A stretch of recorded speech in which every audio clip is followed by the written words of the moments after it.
Legacy provides educational programming to students from grades 3 through 12, while also offering opportunities for students to engage in rich experiences that promote positive civic, social, and academic literacy identities.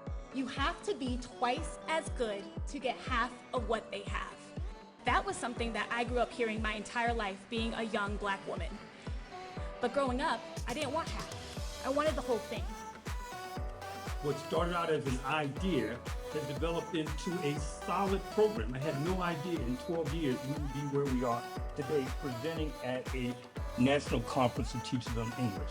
The Building Thinking Classrooms model is a set of research-based practices designed to get students thinking, and that's exactly what we want our legacy scholars to do, think. We're working to provide opportunities for students to think critically, so that's analyzing, evaluating, interpreting, inferring, and problem solving. Students have an opportunity to engage in dialogue with their peers. Every facet of my lesson plan is making sure that I'm answering this with every engagement component that I have.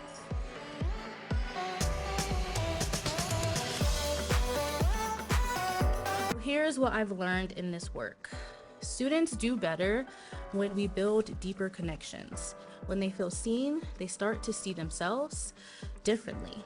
When they feel safe, they take risks. And when they feel believed in, they begin to believe in themselves. Connection isn't just emotional, it really is academic.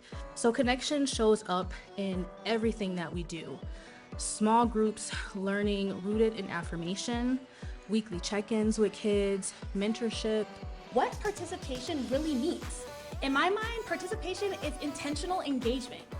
There has to be a lot of roadways thinking about who your audience is, what kids are going to be in the space, and how are you going to connect with them. Social justice doesn't work unless the students in my room do. Forcing students to be uncomfortable and having to take a risk is where you start with participation, challenging them constantly.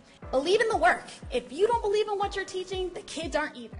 Participation isn't accidental, it's designed. These experiences at school are going to shape us into what? Who we believe we're allowed to be.